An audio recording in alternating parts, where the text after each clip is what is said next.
Puji Tuhan. Haleluya. Haleluya. Haleluya.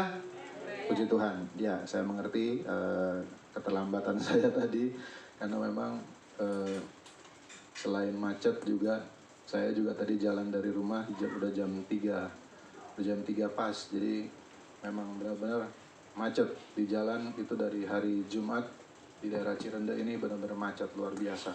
Puji Tuhan, tapi tidak mengurangi rasa syukur kita kepada Tuhan bahwa Tuhan adalah Allah yang berkuasa atas setiap kehidupan kita masing-masing. Puji Tuhan. Puji Tuhan, hari ini adalah hari Paskah di mana Tuhan melakukan perkara yang besar di dalam kehidupan kita semua. Yang percaya katakan haleluya. Haleluya. Puji Tuhan. Saudara percaya bahwa Tuhan sudah membela kita? Apakah Tuhan membela hidup kita? Apakah Tuhan menolong hidup kita? Haleluya. Haleluya. Masih sedikit suaranya saudara ya, tapi nggak apa-apa. Kita semua ada di dalam kekuatan daripada Tuhan, dan Tuhan sendiri akan memampukan kita berjalan dalam iman. Mari kita buka di dalam Markus pasal yang bentar ya.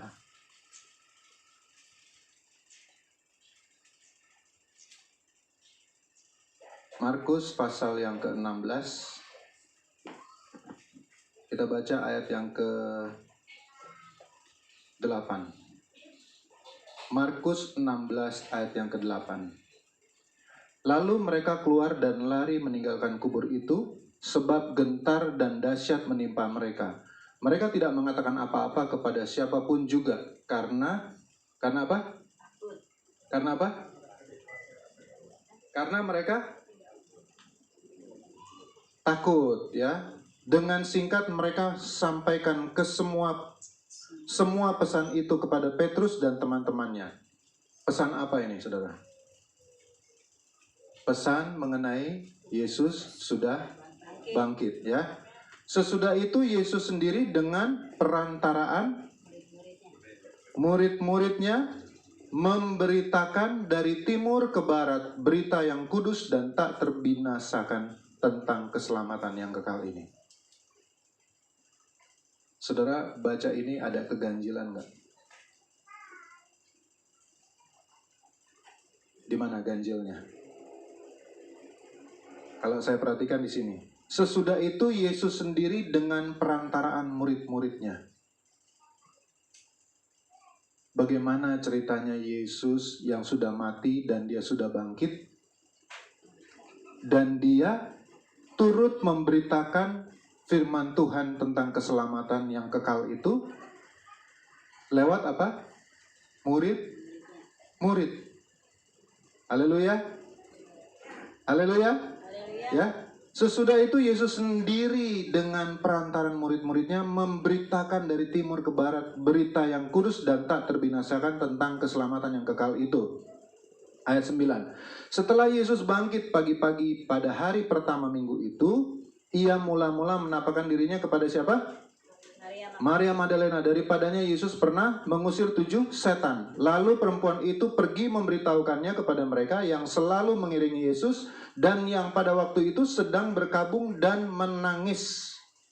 Ya, udah takut, berkabung dan menangis. Ya, selanjutnya. Tetapi ketika mereka mendengar bahwa Yesus hidup dan telah dilihat olehnya, Alkitab katakan apa?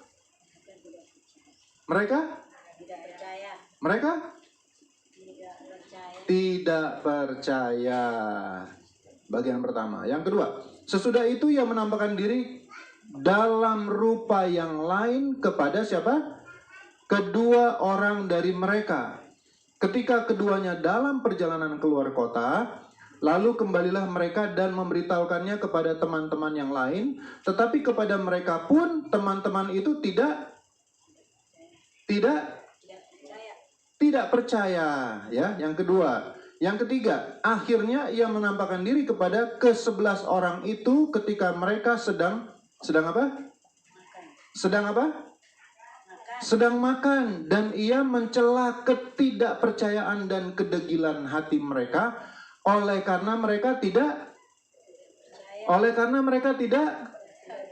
apa? Belum semua baca Alkitab, masih ada yang ngobrol-ngobrol, masih ada yang ngomong-ngomong ya.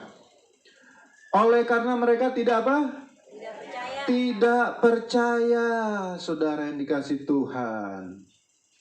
Ketika Tuhan Yesus bangkit dari kubur, ya, dia menjadi tubuh dengan tubuh kemuliaan, ya, dan Yesus bukan hantu, tapi Yesus adalah yang sulung yang pertama dibangkitkan oleh Allah.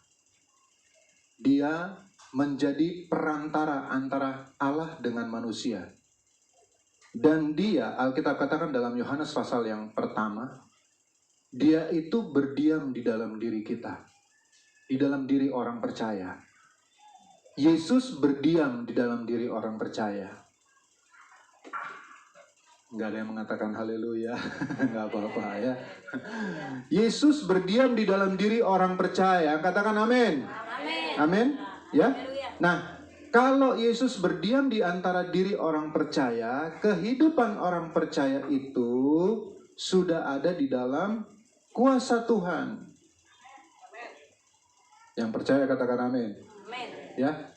Nah, coba kita lihat lagi dalam Kisah Para Rasul yang pertama, ayat 1. Hai Theophilus, dalam bukuku yang pertama aku menulis tentang segala sesuatu yang dikerjakan dan diajarkan Yesus sampai pada hari ia terangkat. Sebelum itu ia telah memberi perintahnya oleh Roh Kudus kepada rasul-rasul yang dipilihnya. Kepada mereka ia menunjukkan dirinya setelah penderitaannya selesai, dan dengan banyak tanda ia membuktikan bahwa ia hidup. Sebab selama 40 hari ia apa? Ia apa? Ia berulang-ulang menampakkan diri dan berbicara kepada mereka tentang apa? Tentang apa? Kerajaan Allah. Kerajaan Allah. Haleluya. Haleluya. Haleluya. Amin. Ini Yesus yang kita sembah. Ya. 2000 tahun yang lalu ketika Tuhan Yesus masih ada di muka bumi ini, dia itu ada orang menganggap dia nabi. Ada orang menganggap dia orang baik. Sampai hari ini, kalau saudara tanya kepada orang-orang Israel yang ada di Timur Tengah sana, ya, Yesus itu siapa? Yesus masih menjadi orang baik. Haleluya. Haleluya. Sampai hari ini banyak orang, ya, karena ketidakpercayaan mereka menyatakan bahwa Yesus itu adalah siapa? Manusia. Tapi versi Alkitab berbeda. Haleluya. Haleluya. Versi Alkitab menyatakan seperti ini. Kepada mereka ia menunjukkan dirinya setelah penderitaannya selesai, dan dengan banyak tanda ia membuktikan bahwa ia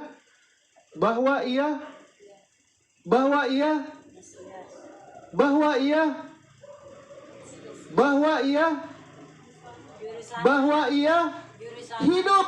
Waduh, nggak ada yang baca Alkitab. Nggak ada yang buka Alkitab. Halo. Puji Tuhan. Haleluya. Ya. Haleluya. Mari kita buka di dalam Ibrani pasal yang ke-1. Saya akan lanjut terus, saudara. Saya nggak nunggu orang ya. Pasal 1 ayat 1. Setelah pada zaman dahulu Allah berulang kali dan dalam pelbagai cara berbicara kepada nenek moyang kita dengan perantara nabi-nabi, maka pada zaman akhir ini ia telah berbicara kepada kita dengan perantaran siapa? Anaknya yang telah ia tetapkan sebagai yang berhak menerima segala yang ada. Oleh dia Allah telah menjadikan alam semesta. Ia adalah cahaya kemuliaan Allah dan gambar wujud Allah, dan menopang segala yang ada dengan firman-Nya yang penuh kekuasaan. Dan setelah ia selesai mengadakan penyucian dosa, ia duduk di sebelah kanan yang maha besar di tempat yang tinggi. Ayat 4 sama-sama kita baca. 1, 2, 3. Jauh lebih tinggi daripada malaikat-malaikat, sama seperti nama yang dikaruniakan kepadanya jauh lebih indah daripada nama mereka. Yang percaya katakan haleluya. Haleluya.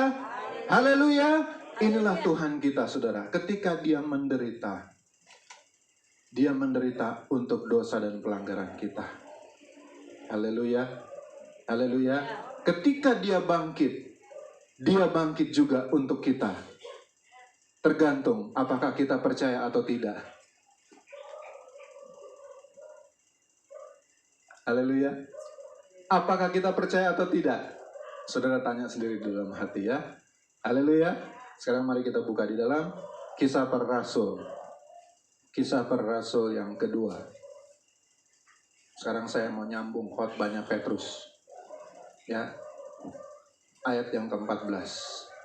Maka bangkitlah Petrus berdiri dengan ke-11 rasul itu, dan dengan suara nyaring ia berkata kepada mereka, "Hai kamu orang Yahudi dan kamu semua yang tinggal di Yerusalem, ketahuilah dan camkanlah perkataan ini. Orang-orang ini tidak mabuk seperti yang kamu sangka, karena hari baru pukul 9. Tetapi itulah yang difirmankan Allah dengan perantaran Nabi Yoel." Ayat 17. Akan terjadi pada akhir-akhir terakhir, demikianlah firman Allah, bahwa aku akan apa?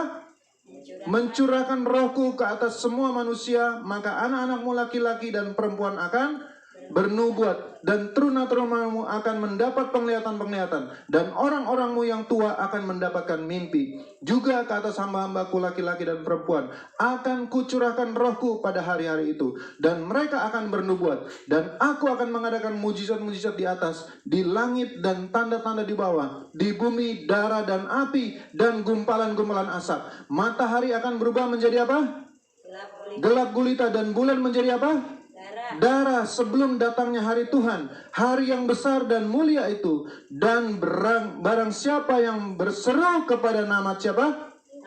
Nama Tuhan akan diselamatkan. Puji Tuhan, haleluya. Saudara yang dikasih Tuhan, ketika kita percaya kepada Tuhan Yesus yang sudah bangkit bagi kita, maka rohnya dicurahkan di dalam hidup kita yang percaya.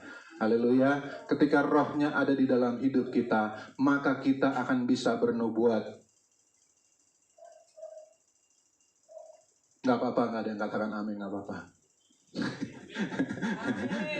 Ya, karena memang saudara belum bisa bernubuat ya. Kenapa? Karena roh itu belum hidup. Kalau Roh Kudus hidup di dalam hidup kita, udah pasti kita punya kerinduan untuk bernubuat.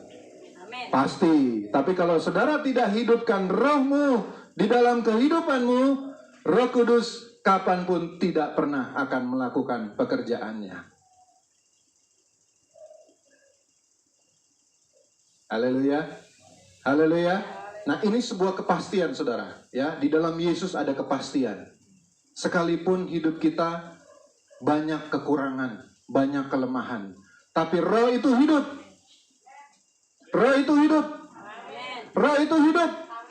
Dia menghidupkan roh kita untuk kita bisa selalu taat akan firman Tuhan. Roh itu akan menghidupkan iman kita. Roh itu akan memberikan kita harapan.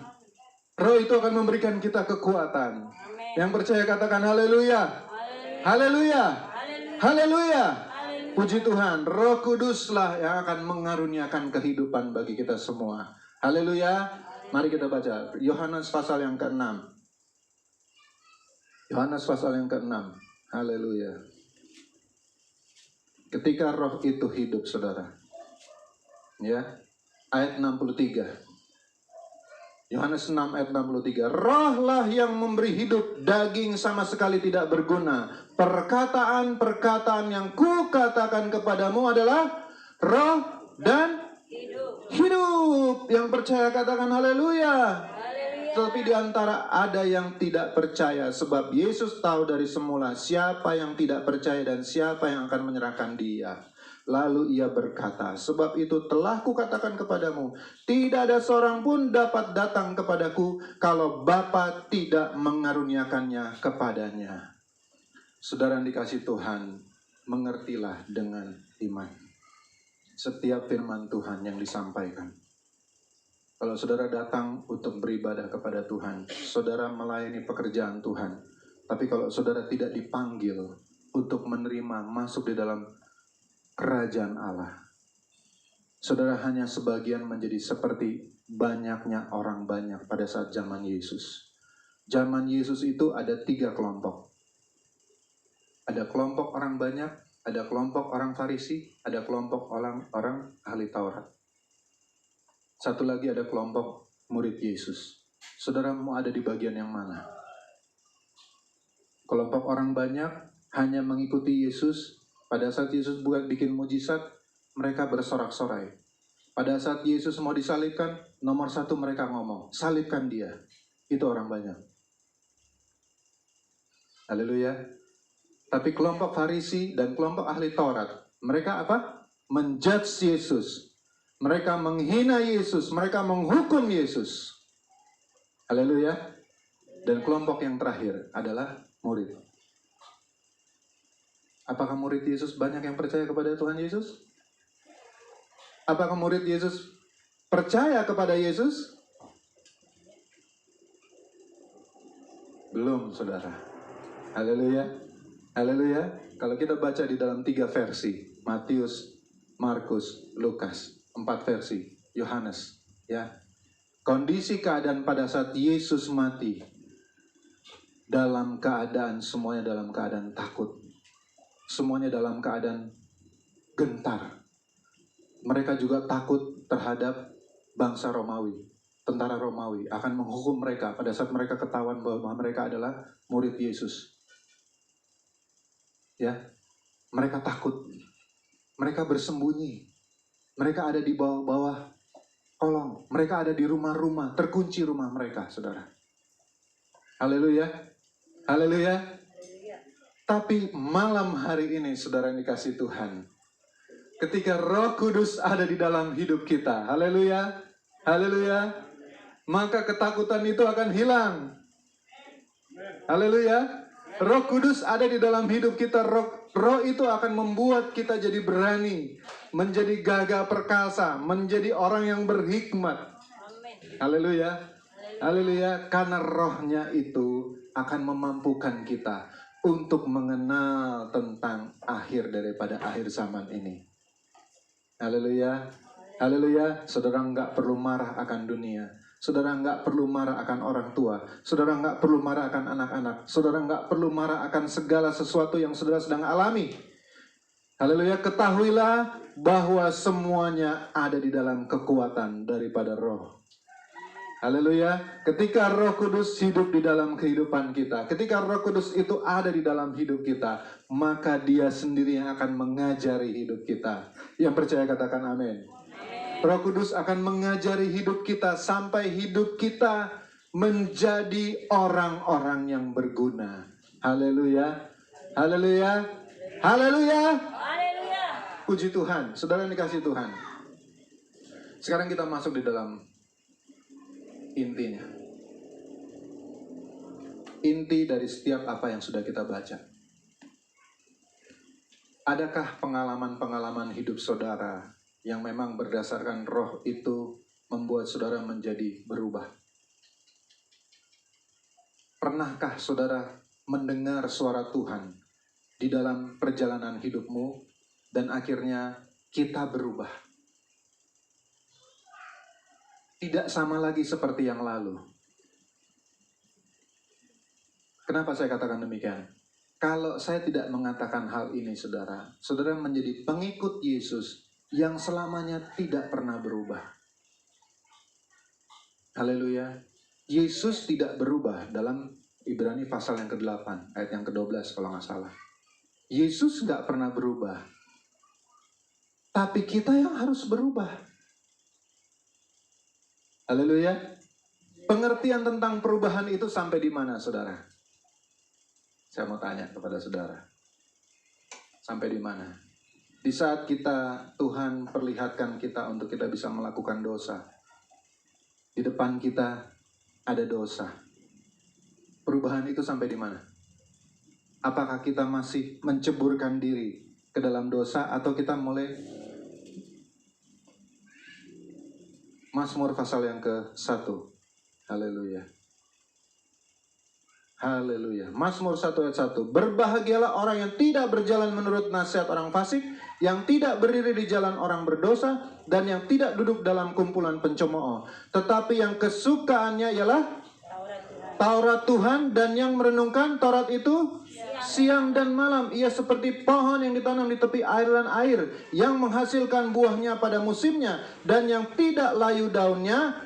Sama-sama kita baca bagian terakhir. Apa saja yang diperbuatnya berhasil. Sampai di mana keberhasilan kita untuk mengiring akan Tuhan? Sampai di mana? Haleluya. Haleluya. Sampai di mana keberhasilan kita dalam pengiringan kita akan Tuhan?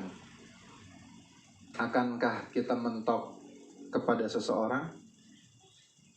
Ataukah kita lupa bahwa kita ini salah jalan? Ataukah kita oh iya saya salah ya, oh iya saya mau minta maaf. Haleluya. Haleluya.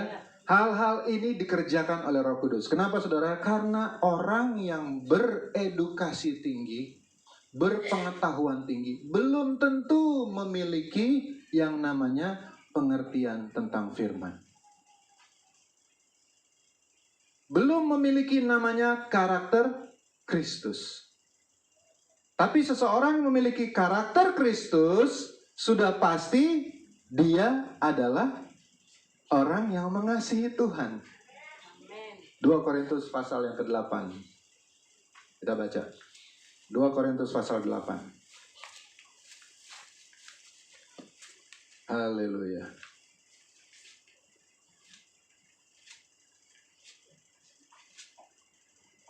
Oh sorry, 1 Korintus 8, sorry. 1 Korintus 8 ayat 1. Tetapi daging persembahan berhala kita tahu. Kita semua mempunyai pengetahuan. Pengetahuan yang demikian membuat orang menjadi sombong. Tetapi kasih membangun. Jika ada orang yang menyangka bahwa ia mempunyai sesuatu pengetahuan, maka ia belum juga mencapai pengetahuan sebagaimana yang harus dicapainya. Ayat 3 kita baca sama-sama. 1, 2, 3. Tetapi orang yang mengasihi Allah, ia dikenal oleh Allah. Sama pertanyaan saya tadi. Sampai di mana keberhasilan kita ikut Tuhan?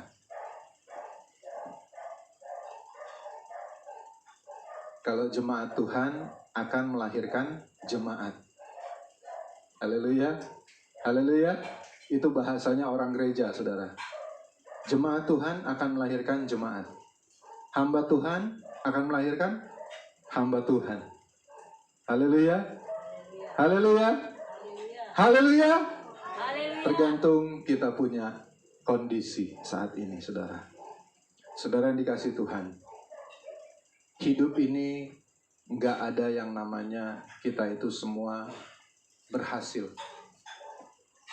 Kenapa saya katakan demikian? Karena keberhasilan yang hakiki itu ada di dalam kerajaan sorga. Haleluya. Haleluya. Keberhasilan yang hakiki itu adalah di dalam kerajaan sorga. Nyampe selamat di dalam kerajaan sorga. Haleluya. Haleluya. Alkitab katakan tidak bercacat noda. Kalau kita baca 1 Tesalonika, 2 Tesalonika, mengarahkan kita kepada hal demikian. Tapi pemikiran tentang dosa, saudara. Coba kita buka di dalam Amsal pasal yang ke-24. Ya, Amsal pasal 24.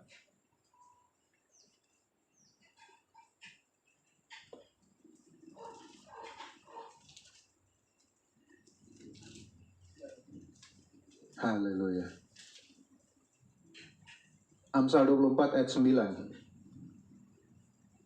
Amsal 24 ayat 9. Memikirkan kebodohan mendatangkan dosa. Orang mikir negatif terhadap orang lain saja mendatangkan dosa. Bagaimana kita mau berhasil di dalam pengiringan kita kepada Tuhan kalau melihat kondisi firman Tuhan mengatakan seperti ini? Di mana keberhasilannya? Gak ada, saudara. Gak ada. Alkitab katakan, kalau seseorang memiliki pengetahuan dan dia berpegang kepada pengetahuan itu, Alkitab katakan belum mencapai kepada pengetahuan itu. Terus sampai di mana? Haleluya. Yohanes pasal yang ke-16. Haleluya. Saya cepat aja ya, saudara ya. Yohanes pasal ke-16.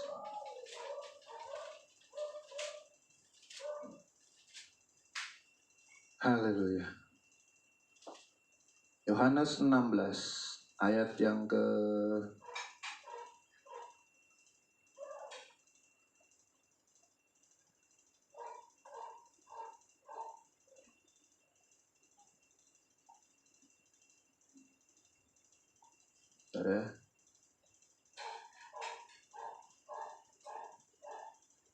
Yohanes 16 ayat yang ke 25. Semuanya itu kukatakan kepadamu dengan kiasan. Akan tiba saatnya aku tidak lagi berkata-kata kepadamu dengan kiasan, tetapi terus terang memberitakan Bapa kepadamu. Pada hari itu kamu akan berdoa dalam namaku dan tidak aku katakan kepadamu bahwa aku meminta bagimu kepada Bapa. Sebab Bapa sendiri mengasihi kamu karena kamu telah mengasihi aku dan percaya bahwa aku datang dari Allah. Aku datang dari Bapa dan aku datang ke dalam dunia. Aku meninggalkan dunia, ia pula dan pergi kepada Bapa. Kata murid-muridnya, lihat sekarang engkau terus terang berkata-kata dan engkau tidak memakai kiasan. Sekarang kami tahu bahwa engkau mengetahui segala sesuatu dan tidak perlu orang bertanya kepadamu. Karena itu kami percaya bahwa engkau datang dari Allah. Jawab Yesus kepada mereka, percayakah kamu sekarang? Lihat saatnya datang bahwa sudah datang. Bahkan sudah datang bahwa kamu dicerai-beraikan masing-masing ke tempatnya sendiri dan kamu meninggalkan aku seorang diri, namun aku tidak seorang diri sebab Bapa menyertai aku. Semuanya itu kukatakan kepadamu supaya kamu beroleh damai sejahtera dalam aku. Dalam dunia kamu menderita penganiayaan, tetapi kuatkanlah hatimu, aku telah mengalahkan dunia. Tuh, anak kecil yang katakan amin. Mana? Haleluya. Aku telah mengalahkan dunia. Jadi ketika saudara percaya kepada Tuhan Yesus, izinkan Dia yang membuat dirimu berhasil dalam pengiringan akan Tuhan. Bukan diri kita, bukan hikmat kita, bukan pengetahuan kita. Haleluya. Haleluya, serahkan hidup kita kepada Tuhan Yesus, maka Tuhan Yesus yang akan merestorasi hidup kita. Haleluya. Haleluya, Tuhan Yesus akan mengubah hidup kita sedemikian rupa sampai kita menjadi segambar dengan Dia. Haleluya. Kehidupan orang-orang percaya akan berbeda, saudara.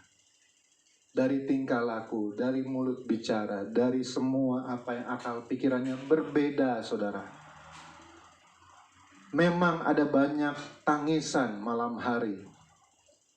Tapi ketika bangun pagi, hati kita tetap bersuka cita. Itulah orang-orang di dalam Tuhan. Itulah Roh Kudus yang selalu memelihara hidup kita. Haleluya.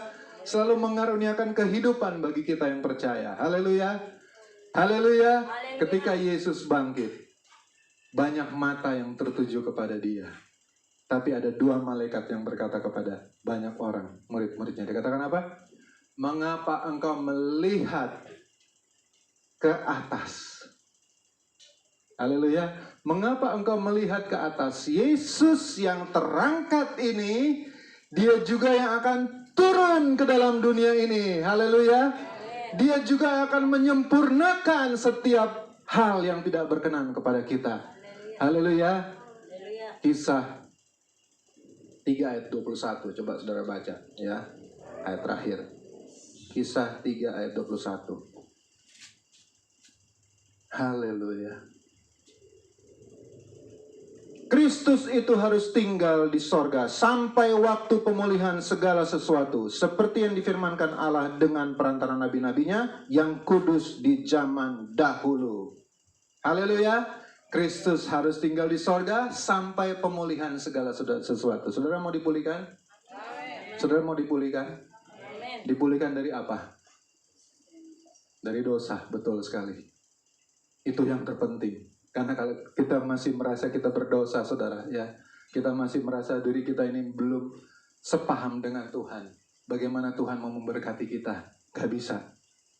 Haleluya. Tapi kalau kita sudah sepaham dengan Tuhan, haleluya, roh kita sudah sepaham dengan Tuhan, maka Tuhan akan memulihkan hidup kita. Yang percaya katakan haleluya. Haleluya. Haleluya. Puji Tuhan. Mari kita bangkit berdiri. Puji Tuhan. Haleluya.